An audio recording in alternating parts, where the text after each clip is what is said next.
What the fuck is Self Quar. UPS after like 7 p.m. is a Lord of the Flies like community What the hell does that mean? in terms of like, there is complete anarchy Mm. and like you watch the realization of people like deciding that they have to do things on their own. Like be like, "Oh, Oh, none of that's this matters. hilarious. Tracking isn't real." And they just lose it. Like I used to think that it was just my area of town or something where I was like, people are always wild in here. Like, why are people always losing it? And it took 2 years of just like UPS being horrible to be like, oh no, they push people to this point and then they convene us all into this customer service center where one person, God bless their soul, has to deal with like 6 people on the Los brink. Angeles County's whole problem. Like, it's Yes. just And then you one just person. watch like big old men decide to exert their dominance in certain ways. That's why I say Lord of the Ooh. Flies. Like I start trying to calm people down and listen to their stories when I don't care. Sometimes there's people in there that are straight up insane. Like you don't even know how they have an address to receive a package at. Like How do you live somewhere? last Oh, night, wow. last night was an experience. Well, tell me about it. Tell me about it. Okay, No. so And I'm basically, only saying that because we were supposed to record. So I'm glad that we're we were recording supposed to now. talk last night, but last night in the proverbial universe in which this show in the Self Quar cinematic universe, Self Quar podcastic universe, Katrina and I were supposed to record last night, but she was like, I have to leave in a little bit. And then you told me, I was like, oh, I thought you were going to go do a show or that I just thought you had plans, but I didn't know it was No. UPS I was stayed screwing with you. home all day specifically so I would have been able to record last night and then watched responded like a dog every time a truck rolled by my front window, just waiting for UPS all day. And then I saw A him. hopeful dog. Yes, a hopeful dog, saw him, put my mask on, was like, again, like a dog waiting at my front door, like waiting for a knock that never came. And then I turned around and he was just gone. And then I looked at my phone and it was like, sorry, we missed you. And I lost my mind. So You were like, I'm here. that's what, oh my gosh. And also, God bless like the outsourced woman in Iran or wherever that had to deal with me being like, I was right here. I was right here the whole time. Like, Oh, so you had to get on the phone with the call center yeah. And then she afterwards. was like, oh no, we'll just go there and you can pick it up at 7. So she was like, you can pick it up at 7, but don't go until they call you. And I was like, got it. So they called me and they were like, you can come after 7. And I was anytime between 7 and 8. And I was like, okay. So I come at 7 and they're like, oh, that guy has 6 more stops and he's where you just left. So, like they just tell everyone to come there for like a like timeshare like bait and switch where then you're stuck waiting for your You package. belong to us now. Yes. So I went to Wendy's and came back like happy and high with a lemonade and like everyone that was there and did not leave was just like 10 clicks angrier. And so I was like, yeah, I'm Wow. watching Civilization Breakdown.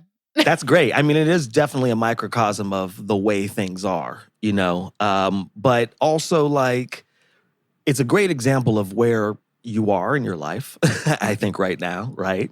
Because that's sort of like why does everyone else have control over me is what I kind of hear coming out of that. Right. And that's like everyone freaking out. And then other people sharing their stories of, oh, you seem like you're just realizing that we have no control. I have been here multiple times and I'm very aware that we have no control and like sharing their other UPS horror stories, like Oh, you trying mean to the people that were in the line with you? yes, like everyone immediately just Oh. trying to help each other find a new homeostasis in the frustration. Get 'Cause me specific. I and want to hear. well, like, okay, so like I immediately he was like, yeah, your package is not like that guy. It's on a truck, but he's not going to be here. So I left. The guy behind me had already told me how they had his packages for so long. And because of COVID, he hadn't been able to get there. And he was like, so I don't know where my stuff is, but like I know we both also knew that UPS was kind of wild. So then when he was like, "Oh, you have a while, like, you could come back before," like, he was like, "You can come back in, like, 40 minutes." And Oof. what they Yeah. really want you to do is come back the next day, but I was like, "Oh, no, I'm in." They give Like, you like a weird amount of time that they think is just like, yes! And what's long enough, what's short enough that she'll be like, maybe I'll wait, but long enough that she'll be like, I can't fucking stay here. which is Come again back in 40. like people in a conspiracy theory way, people being tested where they're just like, "Oh, how long will you protest?" And people are like, "Oh, no, I'll be here all night." Like Oh, oh, so, oh, like, oh, I oh, was like, "Oh, oh. no, I'll leave, but I'm coming back." And then another guy after me, he was like, "Okay, your guy has 6 stops." And then another guy, he goes, "Your guy has 15 stops." And he goes, "Oh, no, I'll come back." And, like, it's just the idea of being like, "You did not get me. I will get what I came here for tonight. I don't care if it's 8 or 10. I am not going back home without what I came here for." And, Yeah, like, yeah. The one our I've had to do that once at a FedEx because they test you. They test you. They're just kind of like, they give you like this weird ass obstacle course because Mhm. it's like, I remember going out of my way. First of all, this FedEx is also across the street from a police station. And I remember that because the one time I had to file a damn police report, I also had to go to that police station and they did that shit to me too. Mm. So you They were like, they "Fuck they this they whole job." audibly sighed when I walked in the door. The police. I mean, I came in there and they're like, Like they were and they about were to all looking at the clock. close. No, yeah, they were. They were. They were. Look, I'm busy. I was like, look, if I'm gonna go to the goddamn police station, I'm gonna go at 5. And like I got there at 4:45, right? And they looked at me like, oh, But they don't actually close. I don't. It was like a shift change or some shit. The dude I was just trying to understand get what me to you're come saying, back. but He was just kind of still, like, like can we? Oh man, I'm gonna have to call. Can you come back tomorrow? And I'm like, like, he's he got the wants me to not vibe, come back. but, like, this is the police station, and he's got the vibe of the girl who a couple of days ago when I tried to go to Sally's Beauty Supply, unlocked the door and was like, "Do you know what you want?" Like, this is Oh yeah, these that are 2 is the thing. different levels I of got nothing left to severity. give. Yes, exactly. I used to have a joke, something that was like, I don't remember what it was. It was like something like McDonald's closes at 11, Mhm. but psychologically they close at 10. Like they're Yes. open for another hour where Oh my no god, one is you're present. so right. Because My that was from that. body is physically here, but my mind shut down, like, you haven't been able to get anything above a Sprite refill out of me for 45 minutes. Oh yes, oh yes. Because also like, did you never lived in New York, right? No. There was a 24-hour McDonald's in Times Square. There were a couple 24-hour Mhm. McDonald's in New York. But that Times Square McDonald's, Just you saying do it you that way see makes my face? yes, your face looks like how I feel about the Popeyes in Hollywood. I didn't. Do you know what I'm talking about? Yeah, because And I that shit closes at, remember, like, 9 yeah, 'cause because it's so wild. yeah, In and Out was not gross. I remember, I mean, like that one in Hollywood, on Hollywood and Orange. I would go there It's sometimes late, fun. late, late, but it's like right in the middle of everything. Yes. And I've everyone's I've like, only been there, like, in necessity in between mics and gotten hit yes, on there in the form of condiments. you got hit on in the form of, and here's some extra ketchup Yes, like, just shoveling in and buffalo some sauce honey while asking mustard. me what I'm doing after this, and I was like, "Can you please just give me my tenders and let me be on my way?" All I'm saying is In and Out treats their employees very well. They have benefits. Okay. There's a company that treats their employees well, from what I know. So anyway, Katrina, this is Self Quar, by the way, is what you're listening to, if Yeah. you didn't know. Hi, everyone. Hi everyone. This is Baron Vaughn and this is Katrina Davis over here on the ones and twos. I don't even know threes and fours.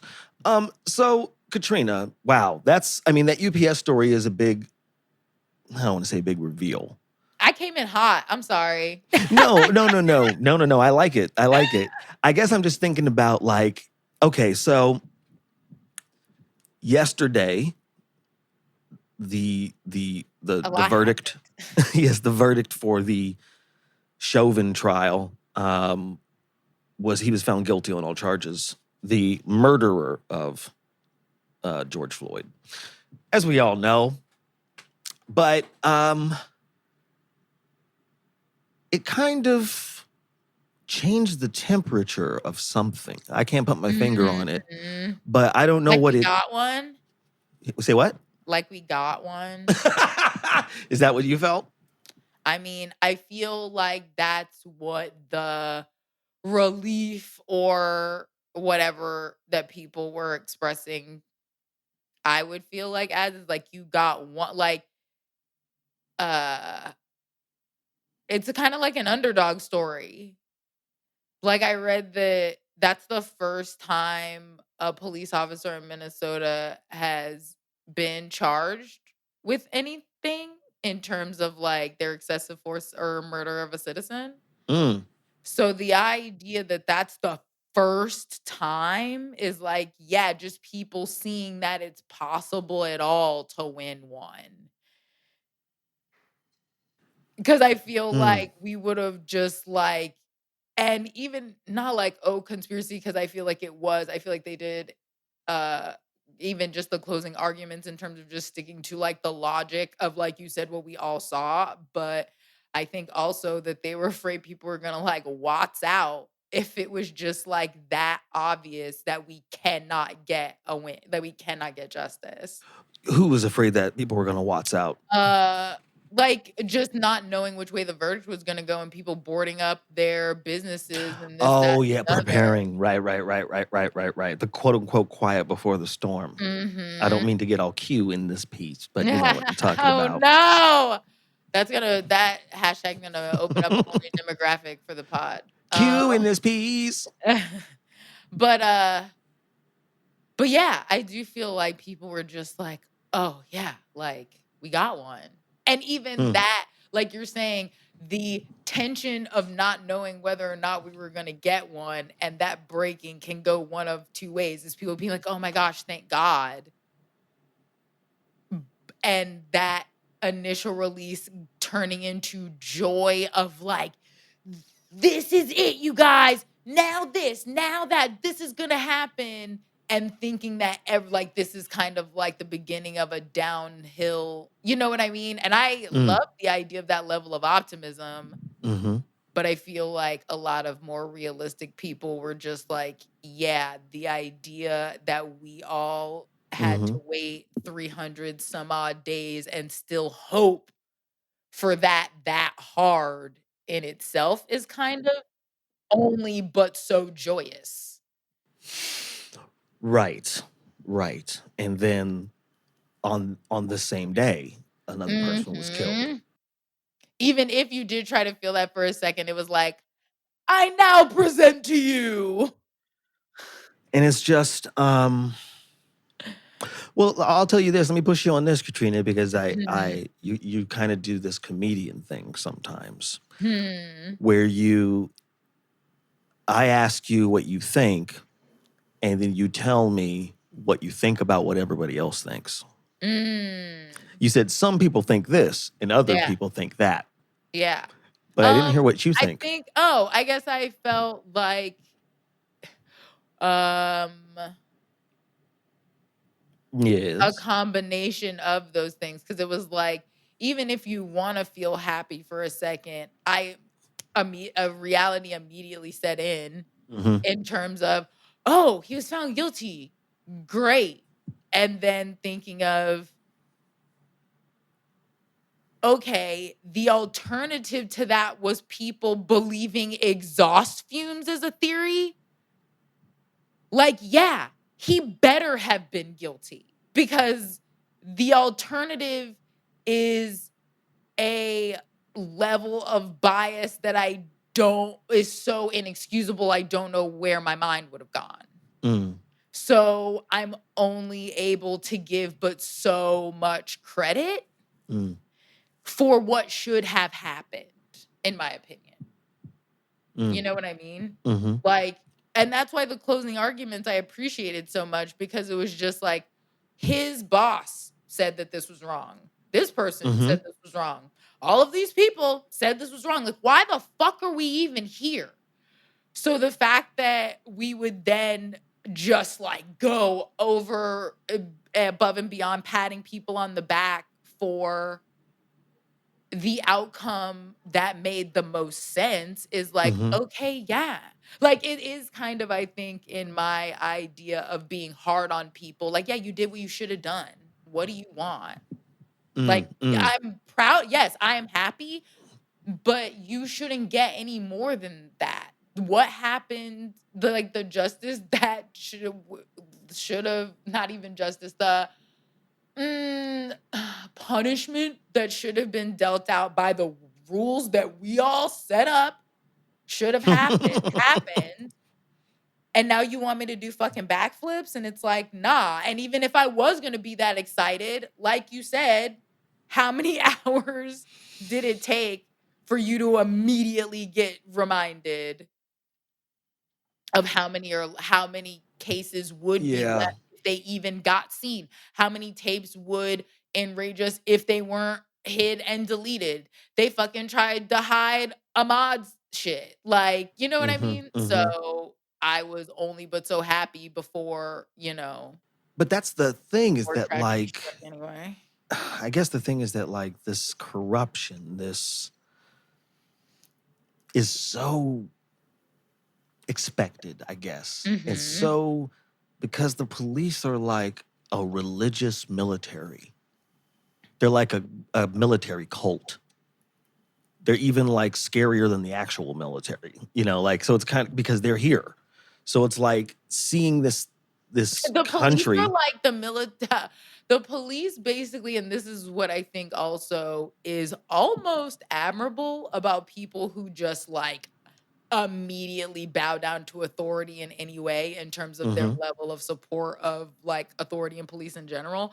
But I feel like the police are really what we condone and support the military doing to other people that we don't see all the time anyway. Other countries, yes. So the idea that some people would still be like, yeah, they deserve to do that to you too, is kind of them sticking to their guns, no pun intended.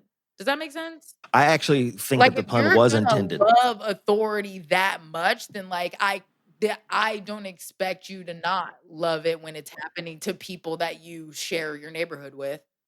Well, and this is where we start to get into that, I guess, what racial justice is in a global sense as Mhm. well, right? Because we do have a global South that are essentially the poor countries.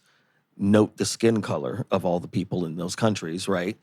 And then we have the very rich North.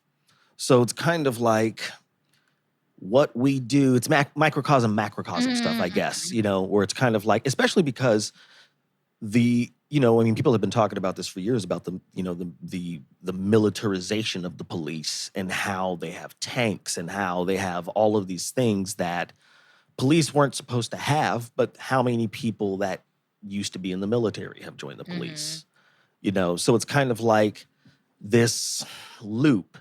And when I say they're like a religious military because they have the political power of a church, except a church in like a different society where the church was like a I would say they political also have structure. like a godlike moral alliance They in do. the way that like someone would view like a priest that's a family member in like the Oh, higher that is standing. absolutely true. That is absolutely true. There has been a concerted effort to kind of make us worship them in some sort of way.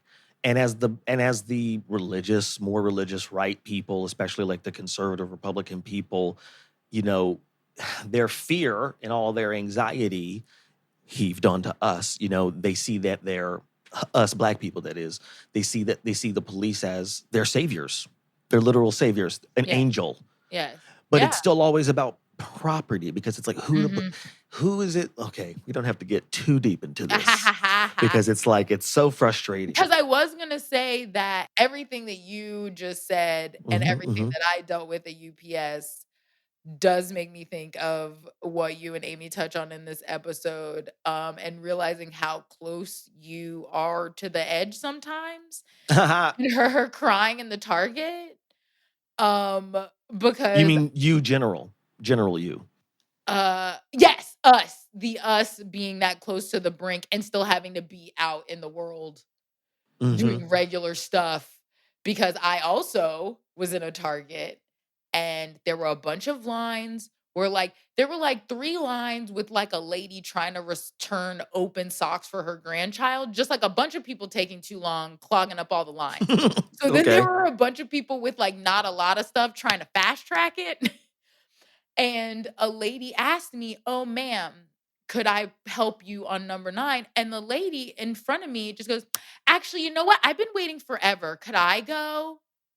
And the lady goes, yeah, sure." And she'd kind of already started moving her cart towards her line. And the Target employee kind of looked at me like, bitches, am I right? Like the kind of just like that knowing. Okay.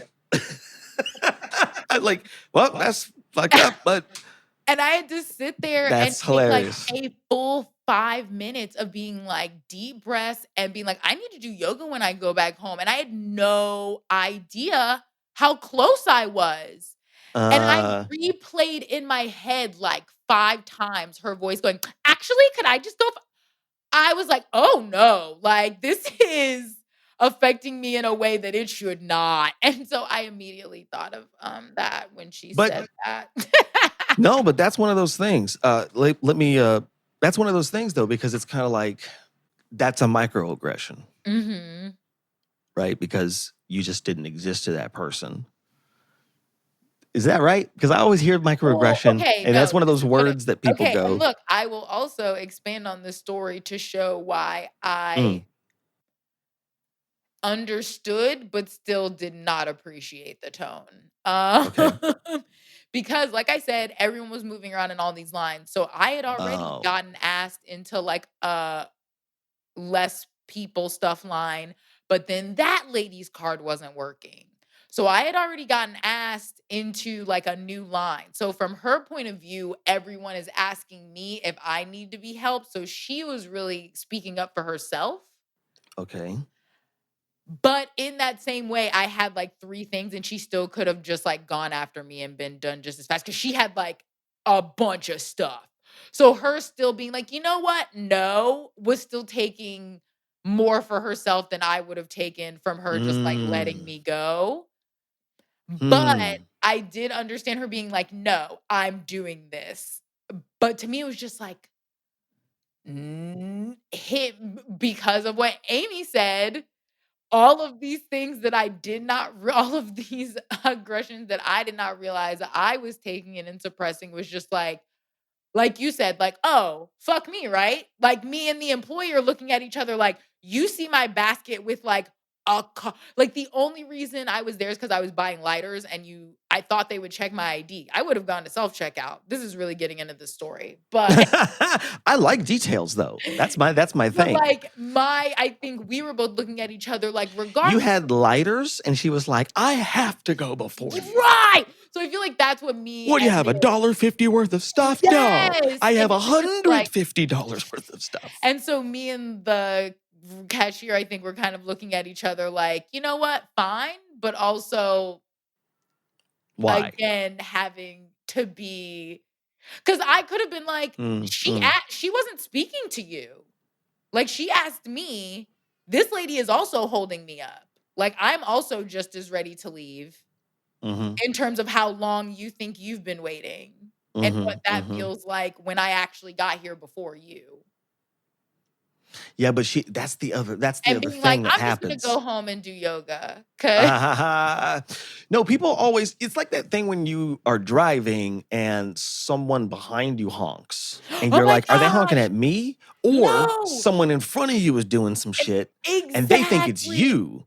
I've had people fly around me because they think I'm like I'm holding up traffic, Yes, and and then then they crash realize, into the person that was actually doing the shit. And I'm like, sucks to be you. "Oh my god." I've Because seen it happen. It was and hilarious. I was just talking to someone the other day about this where you will honk and then the person directly in front of you will, like, flick you off, and it's like, we're both so far back that Mm-hmm. you should Mm-hmm. know this is a collective honk. Like, I'm honking for you. I'm honking because you're a step closer to this and you're not acting. But a Like, honk is always perceived as aggressive. I know, and that is also, which I know people have talked about this multiple times, but, like, we need degrees of honk. Because I feel like you can have a car that has a honk that will We never need honk express. commandments. Yes, because you will, like, if you drive a Prius, your honk is never gonna command the rage that you need it to. But then if you drive like a Buick, you can never just say, "Excuse me." And I feel like everyone needs to have And if that you drive a degree. Hummer, They need range. Honks need range. yes, that's very funny. I also think that that is true for headlights because I don't know why everybody decided that full blinding LEDs Okay, were the thing that needed to why, happen. and I know that my car is a We're 1,000 just getting years so old now. deep into driving culture. Don't you Why see what we do? is everyone's headlight like the birthplace of every ring light? Like this blinding, almost blue, like UFO like light coming at me, and I can't deal with it. It's because they're inexpensive and energy efficient. So as far as I understand, but We're we really don't. going on a tangent We this are going on episode, a but keep tangent, going. but I love tangents. That's part of my thing. This is So also a anyway, car talk episode. Keep going. yes, car talk, cars with Katrina. My mom loves car talk. Your mom loves car talk. Yes. Aw, moms. And now here's Amy.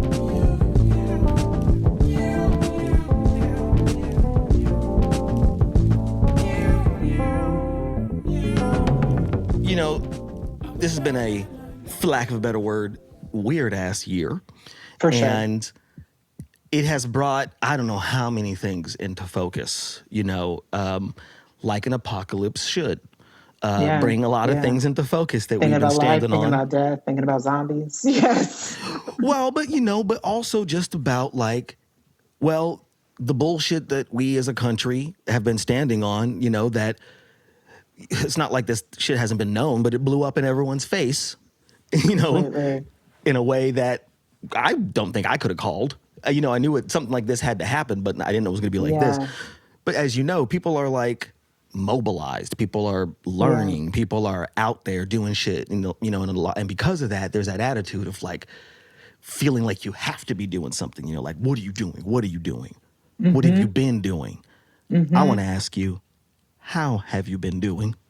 Oh, oh wow. I really thought you were about to ask me what have I been doing. I'm like, giving the causes, staying informed. Yeah, how have I been doing?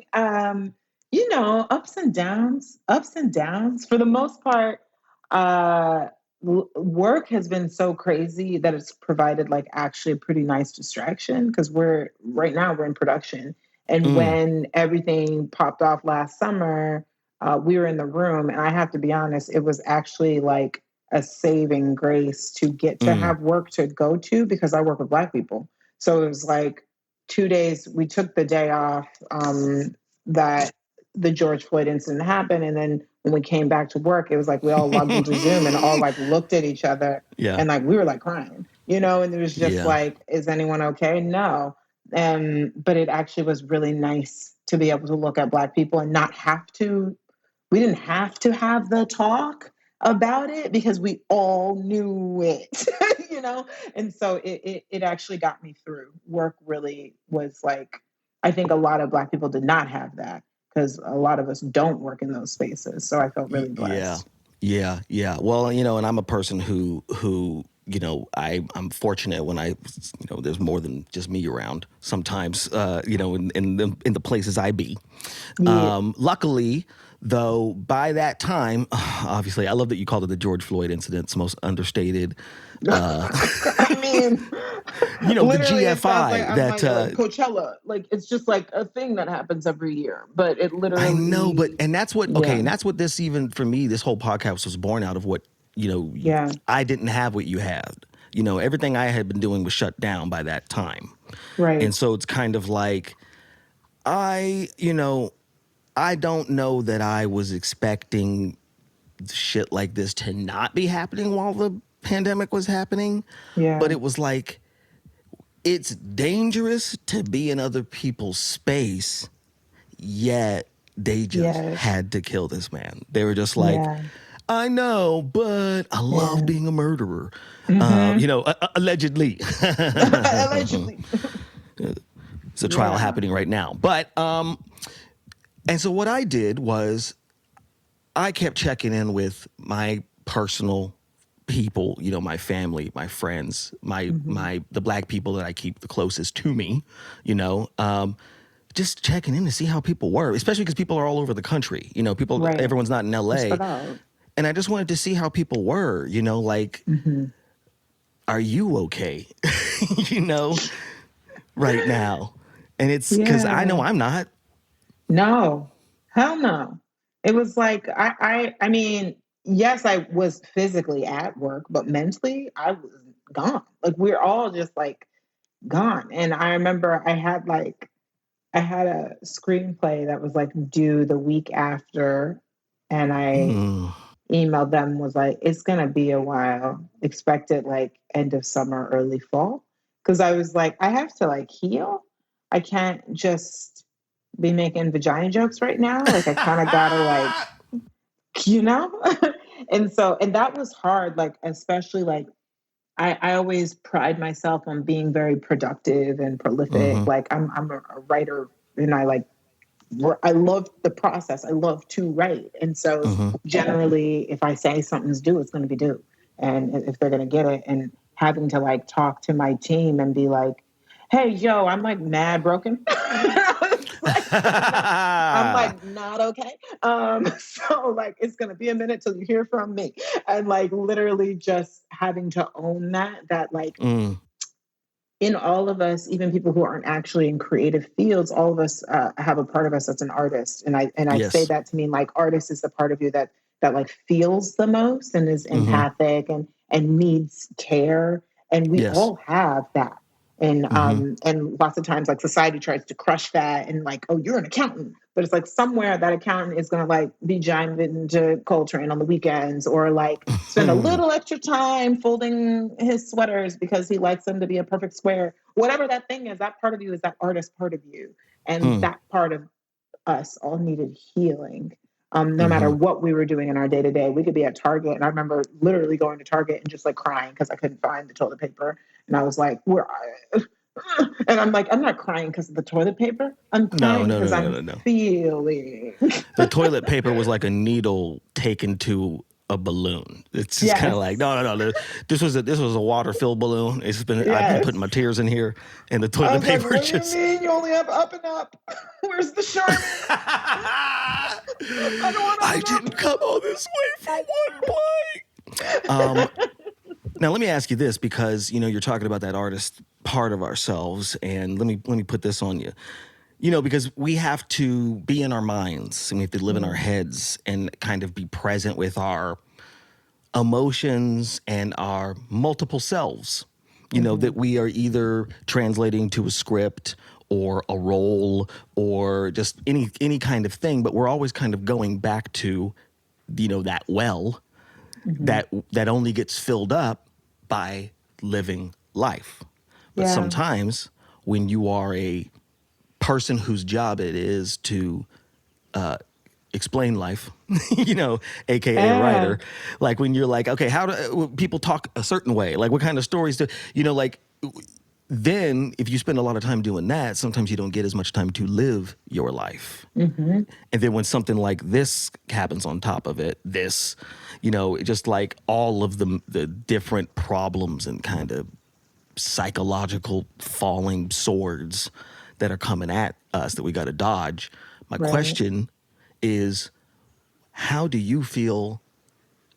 What do you do to get normal or to get some sort of sane? Like what is Yeah. it that works for you to get to that neutral place to disengage and be like, all right, I need to take care of me. What does that mean for Huh. you? I mean, I don't know. I think what I have tried to do, I actually got a TikTok account so I could watch I call it normal people TikTok and normal people Instagram, Hmm. because I follow a lot of like people who do what I do, like my friends who Yeah. are writers, and I like to watch, like, go on the Explorer page on Instagram or whatever and watch like hair videos of someone like doing hair. Like, I get obsessed with like people doing braiding videos. I find it very Hmm. soothing to watch like a braid. And I'm just like, oh, it's so neat. And everyone turns out the same. It like restores order, in this Hmm. weird way. And so I'll like scroll and go to normal people TikTok and see like a black kid with his like black dad and white mom doing a dance together. And I'm just like, somewhere there's joy. And it's so weird. Like, it's literally that. And I'm like, I don't know if I ever really get back to neutral. I feel like it goes back to, what is it, the Baldwin phrase, like, to be semi-conscious is to be semi-angry all the time or something like that. Mm-hmm. So I'm like, Mm-hmm. we're Mm-hmm. always like the To be Hulk. Like, black it's and like, conscious, something like that. that's it. To be black and Yeah. conscious is to be a little angry all the time. And I'm like, we're all like on the verge of hulking out. Like, someone talked to me wrong, it might be a problem. But I try and get the buzz to its lowest level by engaging Mm-hmm. with things that are normal. And that meant like watching older shows like that took place pre-quarantine that had nothing to do with quarantine, because there was like this influx of content that was like people on screen being like, we're in a quarantine. And you're like, I know. I don't want to watch this show. And it's a hard balance too, because I feel like, obviously everybody was trying to figure out like how Yeah. to capitalize on the quarantine, but I believe it's Yeah. tragedy plus time. Yeah. We were all Yeah. still in We the need middle of it. We don't time. Hmm. have a Yeah. vision. We have a Yeah. take on what might have happened to me, us, Yeah. society. But I started to get resentful of shit that in which people weren't wearing masks and were just Oh, hanging yeah. out at a barbecue. And I'm like, what the fuck is going on here? Don't they know? I just They would started to do hug. that. They would hug on I'd be screen, like, and no, turn I this would like off. I can't tense watch up. this. I'm like, oh my god. I definitely watch like scenes, and I'm like, it's too crowded in there. I'm just like, something's gonna go wrong. It's too many people. Now, would you say that you're a person that does a lot of, because you said you do a lot of writing, and you're good at deadlines. That's like a double brag. Used to be. I And mean, what are you saying? this year used to be. This last year, Oh, okay, yeah. Well, that's what humanity does. yeah. So, and that's my question. It seems like you're very productive, and you said prolific, and I guess I'm just curious about like the things that you do to step away, and I get that TikTok is one of those things, but there was a time before TikTok or an Instagram, Hmm. these were the like Amy needs to go be Amy, back in the day where you went somewhere or had to see something or do something. And I'm curious, like, do you know those things? Because you're talking about joy. Yeah. So what activities bring you joy? What Yeah. some other activities? Activities that bring me joy. I mean, in the olden times, travel was a big one. I actually like love a long flight leading Hmm. up to a great destination. I like the flight. I ride on flights. Planes are like my hack. And that's what the pandemic has taken Weird. from me. It's like, I can't ride on planes. It's literally like being able to sit on a plane with no Wi-Fi and I've got 10 hours ahead of me. Let's write this screenplay. I have broken so many stories on planes. Like, and then Wow. the best part is once you get to where you're going, you don't have to work. Like, you get there and you're like, I get to enjoy it and I'm gonna finish this on the plane right back. And so Because you don't even think about it. That's like a beautiful revision cycle. yeah, and your brain Wow. is still working Interesting. on it, but it's like, oh, that thing that you didn't crack in the plane, marinate on it while you're looking at these dolphins or whatever the fuck, and then Living let's get back on the life. plane. Yeah, living life. And so travel was like, and that was something that was interesting because when everything went down last summer, and like I had this like I need to get out of town feeling, like I don't want to be Mm-hmm. here, but nowhere is safe, like literally racially unsafe, pandemically unsafe. We were like in a full blown panini. I'm like, how do we feel well again? There's no way. So, because of everything that was piling on us, there was like nowhere to go. And that's part of what made it so hard because you were just in your house, looking at your Mm-hmm. walls. But I think in normal times, I really make myself like writing to me is almost like I think the reason why I tend to be pretty consistent with it is because it almost is like therapy to me. Like, don't get me wrong, I go to therapy, love therapy, big props for therapy. But like, I write to feel normal. Like, I write Hmm. to like get to zero. Like, the feeling of writing calms me down because I just You have unpack it. anxiety. Yeah, and I unpack it You can by unpack a lot of writing. stuff. So when I don't write for long periods of time, I start to get like kind of like frustrated. Yeah. Um, It's your artistic yeah. outlet. It's your outlet. I mean, Hmm. I get that from stand up as well, Yeah. and they say that like I mean, I get it from stand up, I get it from acting, they're all different kind of they talk about flow is what they Yeah. say. Is that, Yeah. to you always have to, it's always very healthy for you nervous system wise, emotionally, Hmm. psychologically to experience a state of flow. And that could be meditation, it could be writing, it could be Hmm. dancing, it could be swimming, playing the piano, whatever the heck that you want to Yeah. do that gets you into that place, is what you got to do. So, Yeah. yeah, because even with your you're talking about travel, you're like, oh, I love to travel, but you still talked about writing in the Hmm. in your story about travel. It was about how you write on the way Yeah. there and on the Yeah. way back. Yeah. So I actually didn't get to hear about when you have traveled, when you go to a Hmm. place, what is it that you are from a sensory perspective, Hmm. like what is it that you are looking to experience when you travel? Like, what do you go to a place to find? And it doesn't mean like, it could be Hmm. conceptual, like certain smells, it could be something like Hmm. that, but it could be like, I like statues, it could be whatever. Yeah, I mean, I actually both. I like cities. Like I'm not much of a like go out in nature and go camping. Like, no, thank you. Appreciate people who like that, but I love 400 thread count sheet. So I'm more of a city traveler. But I like going to different cities, like and feeling how they feel.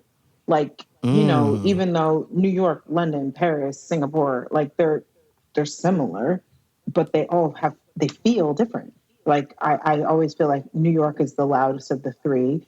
London Hmm. feels like it's to the left. Like even though like literally the roads are going the other way, it just feels like a little left. And Paris is like the Hmm. quietest of the loud cities. And even Singapore is like so orderly that it's almost like scary how orderly it is. Yo, I can't wait to Um, get to Singapore. it's so amazing. It's That's beautiful. dope. It's really beautiful. I actually really like it because it's so safe, But I get how living there would be hella oppressive. But like for me as a traveler, I was like, this is fun. But yeah, so I really like the feel of different cities. It almost feels Mm. like you're in like your clock is being reset by the rhythm of that city. And then I also Hmm. love food and like when you walk. I'm a big walker, even though LA is not a city of people who walk. I walk all over the place. Like it's Mm-mm. my main Well, form of people will exercise. judge It's you if they just, see you walking in oh LA. yeah, people will be like, "Where's she going?" Like just staring. But like when I You need to used to live in ride. that, yeah, and I'm like, no, I'm good. I want to use my feet. But the cities have smells, and even though New York like smells like piss and not great, but when you walk by restaurants, you're smelling like, oh, they're making carbonara there. Like, oh, this is a Mm. pastry place. Like someone's making fresh bread, and I love like walking and smelling the smells that are food related, Mm. not the rest of the city smells. It really is And like a sensory overload, but yeah, it's kind of like what's that old wrestling thing? The SummerSlam. I think the it was like a Summer Slam. WWE thing where it was like Hmm. 50 wrestlers in the ring at once. That's what New York is like to my nose. You never know. You're like, ooh, bread, then Overwhelming. boom, a chair against the face. Yes. You're like, am I okay? Hmm. I've been hit That's by the bread. interesting. So you are. it sounds like you almost like think of a city musically, and Yeah. like you like to hear, you want to feel what the city is like, and you're talking about that those smells and the kind of the rhythm of how people move. Hmm. Because it was Yeah. like it's loud and that one's going left. you know, Yeah. London feels so weird to me. I really like London, but I haven't quite like anytime I go there, I'm always kind of like, like it does feel like rhythmically I'm not quite in step with London. And I don't know why, but yeah. Well, I where did you grow up always again? feel Texas, Dallas. Right, Dallas, Texas. I mean, that's a pretty metropolitan city, but it's not like London. I feel like is like a weird stack, like everything is just stacked on top of Yeah. everything else, and then they're Yeah. driving still. And there's like a like they say like British people are not like very effusive emotionally, and even though that's true, I wouldn't say like there's a I was going to say there's like a coldness, but I won't say it's a coldness. It's more like everyone is giving everyone their space. It's like nobody's like Well, touching, colliding. It feels and when very you've been to England, you've separate. been there as a traveler. Do you know people there? Did you go like with people, or did you visit somebody? Like, do you have family there or Both. anything like that? Not family, but I've been there. Anytime I've gone, it's as a tourist, but sometimes I go like with friends. Sometimes I go to meet friends there. I have some friends who Mm. live there. So sometimes I'm taken through by natives, if you will. Now that's a big thing because for me as a comic, the biggest thing Yeah. with the United States is there's a difference between having a relationship with a club and Yeah. having a relationship with the city. Hmm. And that was Hmm. always the thing that was big deal for me. It's like I don't care about that club. I want to know what Dallas is like. I want to be Hmm. shown Dallas by people who live and know Dallas. So Yeah. it's like that's how I feel when I go to a place, and I feel like that's a very different experience than a I agree. touristy experience. And I'm curious to you now. If we're gonna we went to the census. How does how do you think, or do you think these things kind of show up in your work, or how do you think that they might inform your work? Oh, that's interesting. I think I'm a visual writer. Like I tend to, I mean, as a screenwriter, that's what you're called to do is write what you see. But I think even when I'm thinking of setting a scene, I'm thinking of how it looks and how it feels. Um, Mm-hmm. and I'm thinking of rhythm. And it's so funny that you mentioned like almost like the rhythm of a city and coming at it almost like musically. Because I always am saying like in my first life I was a musician because I played the flute for like 12 years and I Mm. was a flautist. And so big nerd, a band nerd. I was drum major of my high school marching band.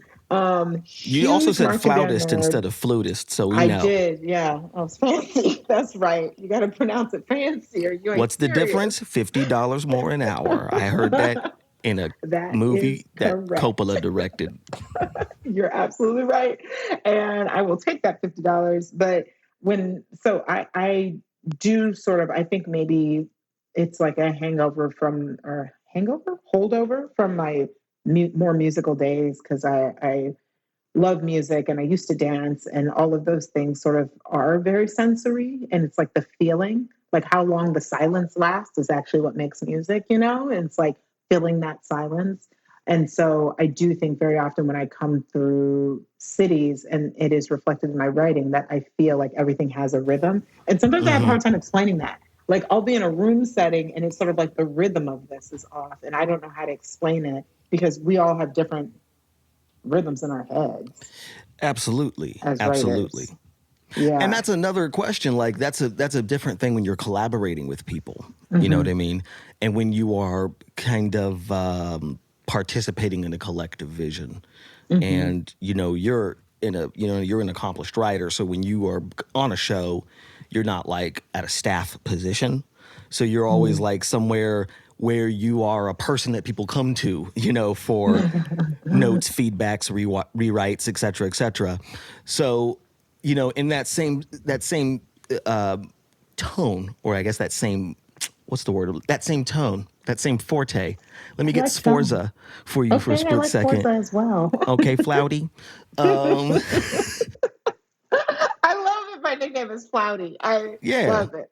What up, Flouty? Flowdy Aniobi. You guys know Flowdy Aniobi? Kind of has a ring to it. I Yeah, like it. exactly. You know, yeah. Next time I see her, I'm gonna bring her a pack of High C. Oh, I Um, get it. Yes, exactly. You gotta get them I high go for the musical notes. puns. Okay, musical Big puns are fan. my forte. Oh, hey. Um, so ridiculous. Have you thought about directing? Because I think directing. Because do you have a theater background? Am I wrong about this? Yeah, a bit of one, but I not. I wouldn't even call it a theater background, but I have been in a few plays and I have directed a few plays. Were they in college or high school? Both, both. After college? Yes, I did a couple one acts post college. Yeah. Well, there you go. Okay, so I guess I'm thinking about like you're talking about writing visually and rhythmically, and those are the two things that I think that you need to direct. Well, it's Uh funny you should say that, Baron, because I oh. am directing now. Yeah. She directing on the beat. Everybody me, take a seat. It's not what you think. It's better than you thought. Ooh. I can't believe you actually freestyled. And you know what was the hardest thing, Amy, is that we're not on the same Wi-Fi.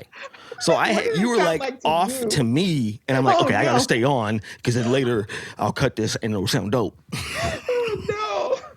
Well, I We'll didn't see. do a good job. I did not do a good job. I missed the first rhyme. I said seat and then sit. It didn't work. Anyway, I'm not a musician anymore. So I love that you just went like, okay, all right, now it's time for the freestyle criticism. Um, See, such a writer, such a writer. such a writer. So you are directing. Yeah, actually, I've been directing for a long. I directed like web series and a few short films, and I had a short film that I directed in 2019 that did the festival circuit and did pretty well, and I was really proud of. And then Fantastic. I just got brought on to direct on Insecure, so I'm going to be directing Hell episode yeah. 7 of the final season. In fact, I directed my first 2 days this week, so yeah, yeah. You heard it here first. You heard it here first. This will come out probably after the show is done. That's how long You it heard it takes here me, my last. turnaround. Yes, You you heard heard it it here here last. She's last. been directed. She's That's been so directed. damn funny. Hilarious. Yeah, because I guess that I kind of consider myself a multi hyphenate, which is Yeah. annoying No, but to you are. most people. Yes, thanks. But it does kind of like it gets in my way sometimes because it's like I it's very hard for me to separate those like when I need to just write, it's very Yeah. hard for me to take my director head away and Mm-hmm. just like not overwrite certain stage directions or certain visuals. Like I'm like, all right, let me just get the essence of it but I also know what I think will work on screen. So that Yeah. helps sometimes as well. And I guess I'm curious as to what are the things that you thought you would have a hard time with that aren't as hard as you thought, and then things that you thought things that you've kind of stumbled on that were not things that you thought knew to look out for. I'll say that things that I thought would be harder, and this is I don't know if this is shitty to say, but I thought I needed to know more about like cameras and lenses and things. And when I see directors talk to their DPs with real credibility, I'm like envious. I wish I had that language, like to be able to be like, Mm-hmm. this needs to be on a 40. Can we pop in a blah blah blah? Like I just don't have the language for it, Mm-hmm. and that's some of what made me take so long to like claim the title of director is because I don't have Hmm. that language. But I realize now, like if you have a great DP and you have a good relationship with your DP, you can say what you want to see and they will provide the language to their crew. And so Mm-hmm. and that's something like I do think I would be a stronger director if I had that language. but I also am like, what am I going to do? Like, stop out of my career and go to school? Like, I don't know the fix. So I'm just sort of It's like, it's let me just insane that I keep. think that language is very easy to learn because there's Hmm. literally a limit to it. There are a certain amount Mm, of lenses, and there are a hmm. certain amount of shots, and there Hmm. are a certain amount of things that you can do with a camera when it comes to cranes and dollies and all these But other things. no, because there's always new shit being invented. They're I like, know, there's a but when new techno shit is crane, there's a being crane, invented, there's like, there's other things. but all of that is only to service the story. Yeah. And sometimes I think when people get too caught up in the technicality, this should be on this kind of lens. That doesn't mean that shot's going to serve the story. It might look good. And that's my Hmm. biggest thing. I feel like I'm seeing a lot of stuff that is shot that looks like what everything looks like. That's my Mm. biggest thing. Now, I'm Hmm. picky, where it's just sort of like one of the biggest things that I personally feel is missing some of these days is the what I would call the unity, you know, acting, Mm. writing, directing. Sometimes Yeah. you have really good acting, okay writing, okay directing. Hmm. Sometimes you have really good writing, okay acting, really good Yeah. directing, blah blah blah. And then sometimes you get all three of them. I think we Yeah. have to aim to get all three. Now I think that it's one of those things though where you, the director or the producer or the showrunner, or whoever the hell, has to create the language that everyone's going to use. Like everyone's got their own language, but you know, if Yeah. you're like, I want everything to feel claustrophobic, Hmm. that's gonna mean something. You know what I mean? So when you are Exactly. aiming towards that and you're with the DP and you're like, you said claustrophobic, what about this? And you're like, yeah, that feels horrible. Let's do that. Like, you know, Let's do you're that. like, yeah, I feel like Yeah. I can't breathe. Perfect. Let's get them right. Yeah, you know, so that's the shit where I go like, yes, a DP is a professional who knows all of that language, Yeah. but they're still there to serve you. You know what I mean? And Yeah. you're still there to collaborate with them. Same And with, it's a you know, partnership. Yeah. I yeah. think that's what I've really enjoyed is I mean, Insecure has great DPs. And so like we're Yes. so lucky to get to partner with people who are really artistically minded and also really think about story. Um, and And aren't aren't just afraid to coming try from. new shit. Yeah, exactly. So that has been really great. But on the other side, the thing that you were like, what is the thing that you thought you would do well with that has actually been harder than you thought? And Mm-hmm. to me, I make a shot list, like, and I draw overheads and everything. Like, I've always done that. But I kind of halfway through my day quit looking at my shot list because I was like, I'm going to feel it. No, I'm not. I forgot a shot. I'm like, literally, there is a shot that I Ah. forgot. And I'm like, oh, I need to make sure to look. Because I guess as a writer, I'm just feeling it. And like, there are Mm-hmm. times where Mm-hmm. I'm supporting the director and I'm remembering, like, oh, this is a moment for this type of shot that you talked about in the tone. Let me help you and support you and tell you to get it. You know, I'm Mm-hmm. remembering it as a writer. So I just assumed when I was a director, I'd remember it too. No, you're thinking about way too many things. And I was like, oh, I Mm-hmm. made the shot list for a reason. You got to look at it. And Isn't then that there's crazy? a bunch of people whose job it is to help you remember that shit and support you. This is true. And they did not. But I don't blame them. I Well, don't if you didn't blame make them. it, It's okay. No, I did. I made the oh, shot okay, okay, list okay, and okay. I shared it. But also, that is still on me. Like, I'm Yeah, still the they were director. like, You can't be over someone here was like just kind craft of like, services. yo, does Amy Why know what didn't you she's tell doing? me? She's not following the shot list anymore. Man, she's just improvising. You know, she's a flautist. It's Yeah, jazz, she's baby. It's staying on the jazz. jazz notes. It's Exactly. about the shots you don't get. Um, so dumb. Said no, whatever. Oh my God. I See, really, and this is really need to get that shot. and I want to go deeper on theory with you too, because it's like you're talking about television. Mhm. When you talk about, because like shot lists are, and missing shots in television is not good. That is, Yeah, you can't because you get need, it. You moved yes, you on. need a That lot of location different is gone. angles. But Yeah. in film, it's different. Even though I Yeah. think a lot of film is shot like television today. I could get into more Mm. detail about that shit. Ooh. But Yeah, I actually would like to know. yeah, what do you want to hear? Like, what do you mean? What do you mean that film isn't shot like television today? So I Okay, don't do well, it. for lack of sounding shitty, I think that a lot of TV is shot for speed most of the time. You know, because Mm-hmm. there's a lot of it to do. Oh And my God, there's so much. there's so much to do, and that's why television is more, I think, of a writer's domain than a director's domain. The directors are Mm-hmm. guests. Mm-hmm. There's one director's directing an episode, there's another one doing prep, there's another one scouting locations, there's another one editing the Yeah. last episode. So the Yeah. only consistency to the show are the It's the writer. writers. Mm-hmm. Especially the person that created the damn thing, like it's their job to execute their vision and make sure everyone does.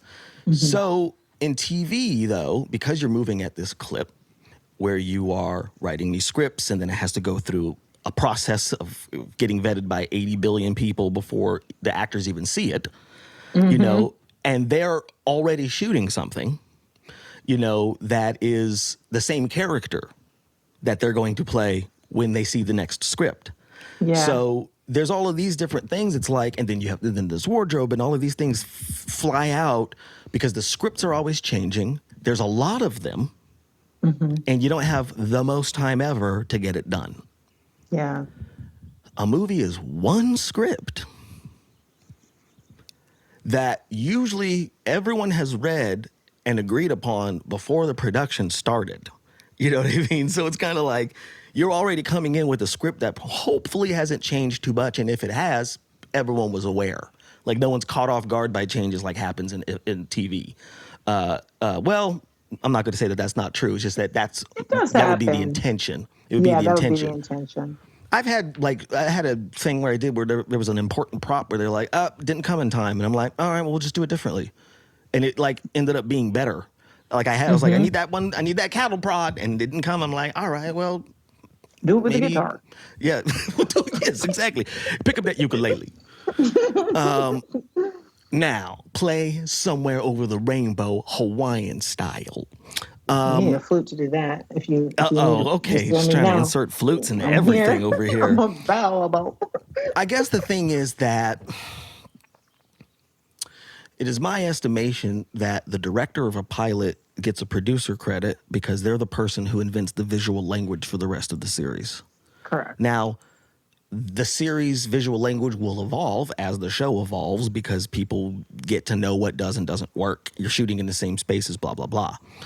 But you are trying to execute something in a very consistent way that fits all together. The movie is the only thing. So I feel like sometimes that what happens is with the movie, you can be a lot more intentional, I think, with your shots, how you set things up, and how long you want to take to do the thing. I bet you're right, but I If don't you have the know. money. Yeah, because I'm kind of like these Netflix movies feel like TV shows to me. Like they're Oh no, like, I'm with you yeah. on that. I feel like so many movies now don't have the budget, and so it's Oh, like I think you're you can still do it. pressed. Yeah, and you're so but it's like we're gonna shoot it and you have 17 days. It's like it's Yeah. not like, oh, you got 3 months. And Well, that's the thing is like you have as much time to do it as you can, and it depends on your budget and yeah. what you agree to. I'm just saying that I think there are ways. Well, at least there are ways to be more intentional with how you shoot a movie, and I think that it. I mean, obviously, it depends on a bunch of external things, but it's Hmm. just I'm talking about like in a hypothetical situation where you have all of the time and the space and the blah blah blah. Yeah. I think the same thing can happen for TV, but again, there's so many moving parts. And I I guess think yeah. I think about within film, the Hmm. biggest thing that you can get that you do not get with television most of the time is that everyone will know what the hell they're doing when they get there. Like people will know. Well, I'll say that depends on the show because I think Insecure, we're making a movie every week. Like, I don't think, like, and also lots of cable shows where the scripts are written before you start shooting. Mhm. Like, all department heads come to the table read. And so it's like, and the script doesn't change. Our scripts don't change that much once we start shooting. It'll Mm. be like new pages for like a joke or like dialogue, but it's not like, and now it's in a hospital. Like, it's like, it kind of doesn't change. And our crew is a film crew. Like Mhm. we Mhm. get more It's apparent by the way days. the show looks. Yeah, and we get more days than your average half-hour comedy to shoot. Which is the sign of So a successful show. yeah, yeah. I mean, that's very.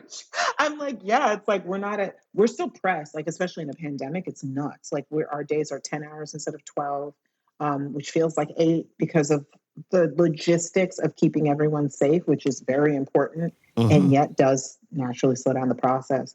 But I hear you. I think that in an ideal world, more shows would be like cable shows, where it's like the script is set and then you start shooting. But I guess Well, it's but that's, expensive. again, I look at TV as like, because I think there's a lot more people who collaborate on a television show than will happen with a film in general. You Yeah, know, yeah, once, that's like, true. it's because a film is like you have a certain set amount of time. And I guess I'm just thinking about also rehearsals. And I in really my wish we did experience, rehearsals in TV. and I have a bunch of theories about that, but it's just kind of like when everyone knows exactly what they're saying and they've known it for too long, then I mean they've known it for a long time, Hmm. you have so much room to play with what that could Yeah, mean. yeah, And in a film, you know, like it's very easy to make, you can make a whole short film with one damn take if everybody knows their damn lines. You yeah, know, some sophisticated choreography and then it's done. But yeah. a TV show, you can do that. It just takes a shitload of time and there's other things to do. You know what I mean? Completely. Yeah. So this is, I mean, now we're getting into deep blah, blah, blah, blah, blah. And this is about the relationship between reality, you know, like what Hmm. you have time and money and budget and all that crap for, and Yeah. flights of fanciful artsy theory Right? Which of we how it also could want to be. have time and money and budget for. Yeah. And with Yeah. that, can you tell me a fanciful flight of artful theory or something that delights you in that place? Artsy fartsy. What artsy Yes. fartiness delights Amy Aniobi? What artsy fartsiness delights me? Um, hmm, I'm like, I really want to. I'm like the laugh of a baby, the wind on my cheek. Like I don't know. I'm like, but I'm really just like, what artsy fartsiness delights me? Um, Shapes of bottles for whiskey. I'm gonna say Whiskey bottles, huh? I really love whiskey, and I've like the uniqueness of how they are bottled. And I recently treated myself to Hibiki, which is like really nice whiskey. And the bottle Ooh, I got looks some over like, here. yeah, yes. And the bottle looks like, oh God, I don't know. It's just really pretty. It looks like art with all Yeah, the like a fragments of the vase. glass. It looks like a vase. It's like, and I'm like, oh, like somebody blew this glass or some Yeah. machine blew this glass. And I'm like, this is so cool. And it's simple but beautiful. And I'm like, oh yeah, I like to notice that in some ways, like design is a fancy thing that I don't Design. know how to do, but I notice it. I know nothing about, but I like it. Well, you know, they always say that like it's always a good thing to like have habits or interests that have nothing to do with your discipline. You know, Yeah. like those things you would do if you weren't. So is Yeah. design one of those things for you? No, I have no interest in doing it. I respect people who do. Yeah. No What do interest, but you I have interest noticed in it. doing? If I wasn't a writer, what would I be doing? I would be like No, no, a no. kid. Oh, Well, no, go ahead. Answer that. Go ahead. I was gonna say I'd be like a kids dance teacher. I would love to teach. I used to teach dance to kids when I was in college, and it was the funniest shit ever. Because all they want to do are like back then TikTok didn't exist, but basically the equivalent of TikTok dances, like music Mm-hmm. video dances. And I'm like, y'all, let's point our toes, and they're like, can we hump the floor? Like, what? So I would love to be Wow. a kids dance teacher. They're so cute. Okay, so if Yeah. I could challenge you to add something to your life that Uh would huh. be a thing that brings you joy and like some sort of new habit, hobby, activity that is just for you, you know, that you would add and just to your life and would hopefully bring you some energy too. What would that be? Yeah. More long walks. I love a long walk, so I would do more. Okay. All right. Well, I'm Is glad that that this is boring? a video for a dating service in 1993. Literally, I love a long walk. I can't help it. Okay, Jill Scott. You know, the thing is, no, no, no. That's fantastic. That's fantastic. I got nothing What about wrong with you? that. Me? I'm interviewing you. Amy, where Mm, can people No, music is a big thing for me. And I that's will talk beautiful. more about that some other personal time.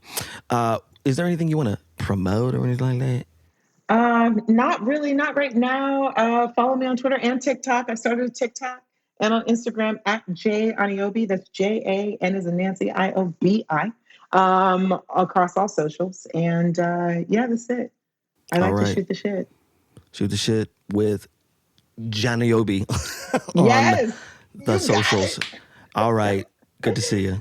You too, Baron. I miss you already, and I'll see you soon.